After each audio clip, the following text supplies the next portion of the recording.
तो भारतीय जनता पार्टी ने तीसरी बार मौजूदा सांसद मुकेश राजपूत पर भरोसा जताते हुए टिकट दे दिया है और इसे टिकट की दौड़ में शामिल दिग्गज नेताओं को निराशा भी हाथ लगी है। सांसद ने कहा है कि पार्टी ने उन पर जो भरोसा जताया है उन पर वो खरा उतरेंगे।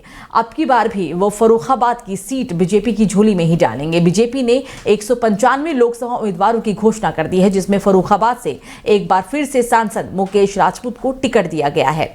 सांसद मुकेश राजपूत 2000 से 2005 और 2006 से 2012 तक फर्रुखाबाद जिला पंचायत में 2 कार्यकाल के लिए अध्यक्ष भी रहे और इसके साथ ही साल 2014 और साल 2019 में लोकसभा चुनाव जीते। उन्होंने 2014 में ये सीट कांग्रेस के सलमान खुर्शीद से छीनी थी। दरअसल सांसद मुकेश राजपूत को टिकट मिलने की खबर पर उनके खेमे में खुशी की लहर दौड़ गई है। उनकी टिकट कटने की अटकलों पर भी अब विराम लग चुका है। सांसद मुकेश राजपूत की राजनीतिक यात्रा पूर्व मुख्यमंत्री कल्याण सिंह ने ही शुरू कराई थी और इसके बाद वो लगातार आगे बढ़ते रहे। आज वो फर्रुखाबाद लोकसभा से तीसरी बार बीजेपी से चुनाव लड़ने जा रहे हैं।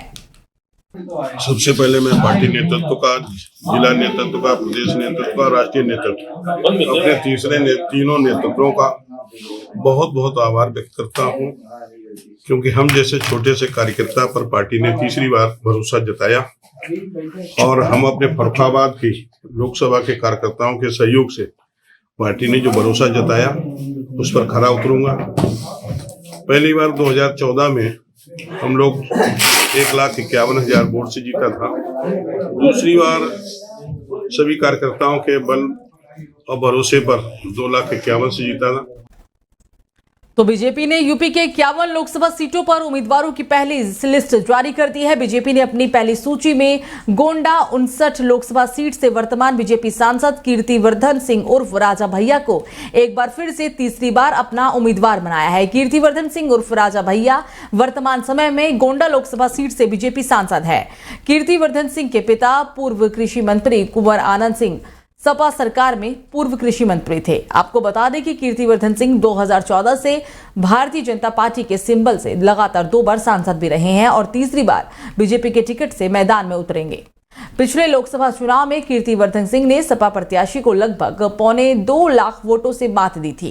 कीर्तिवर्धन सिंह साफ सुथरी छवि के नेता भी माने जाते हैं और जनता के अपार समर्थन को देखते हुए बीजेपी ने कीर्तिवर्धन सिंह पर तीसरी बार भरोसा जताया। टिकट की सूची जारी होते ही गोंडा संसद को बधाई देने वालों का तांता भी लगा हुआ है।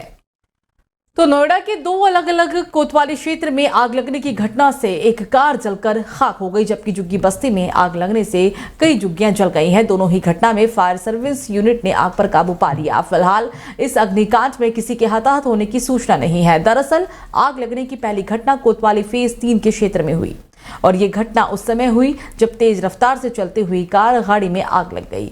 ड्राइवर ने गाड़ी को रोककर अपनी जान बचा ली, लेकिन कार आग के गोले में तब्दील हो चुकी थी। इस सूचना मिलने पर पहुंची फायर सर्विलेंस यूनिट की टीम ने आग पर काबू पाया, लेकिन कार तब तक जलकर खाक हो चुकी थी। तो वहीं दूसरी घटना की बात करें तो ये कोतवाली 39 थाना क्षेत्र में हुई है और इस अग्निकांड में भी 1 दर्जन से ज्यादा झुग्गी आग की चपेट में आकर खाक हो गई। सूचना मिलते ही मौके पर पहुंचे फायर ब्रिगेड के कर्मचारियों ने आग पर काबू पा लिया। इस घटना में किसी के हताहत होने की फिलहाल कोई सूचना नहीं है। तो शिवरात्रि का त्योहार नजदीक है और ऐसे में शिव भक्तों का जत्था हरिद्वार से गंगा जल लेने के लिए निकल पड़ा है और ऐसे में ट्रैक्टर ट्रॉली में सवार होकर 2 दर्जन के करीब शिव भक्त हरिद्वार के लिए गंगा जल लेकर निकले थे और इसी बीच रास्ते में तेज रफ्तार टैंकर ने ट्रैक्टर ट्रॉली को जोरदार टक्कर मार दी और इस हादसे में 9 लोग गंभीर रूप से घायल हो गए, जबकि 3 लोगों की जो हालत है वो नाजुक बनी हुई है, जिन्हें बिजनौर जिला अस्पताल रेफर कर दिया गया है। सूचना पर पहुंची पुलिस ने मामले की जाँच भी शुरू कर दी। एक ट्रैक्टर ट्राली से जनपद मुरादाबाद भगतपुर के कांवड़ी हरिद्वार के लिए जा रहे थे। पीछे से किसी टैंकर ने टक्कर मार दी है, जिससे ट्राली पलट गई थी। 7 लोग घायल है, इसमें 7 को रेफर कर दिया गया, बाकी लोगों को साधारण चोट है, इनका उपचार किया जा रहा है। एक ट्रॉली जिसमें लगभग 24 लोग कांवड़ लेने के लिए जा रहे थे, जो मुरादाबाद जनपद और रामपुर जनपद के लोग थे। उनके पीछे किसी ने अज्ञात वाहन ने टक्कर मार दी और सभी लोग गंभीर रूप से घायल हुए, जिनमें से 9 लोग हमारे अस्पताल में आए थे और सभी को हायर सेंटर के लिए रेफर कर दिया गया है। ज़्यादातर लोग को वो फ्रैक्चर है और गंभीर चोट है। तो राजधानी समेत प्रदेश के 4 दर्जन से ज्यादा जिलों में आज हल्की बारिश के आसार देखने को मिले। मौसम विभाग के मुताबिक कई जिलों में बरसात के साथ ओलावृष्टि का भी अनुमान है। कल से आसमान साफ होगा और धूप निकलने के और न्यूनतम और अधिकतम तापमान में भी वृद्धि होगी। मौसम वैज्ञानिकों का कहना है कि लखनऊ समेत आसपास के जिलों में सुबह से ही बारिश का सिलसिला जारी रहेगा। बरसात के साथ तेज हवा भी चलेगी।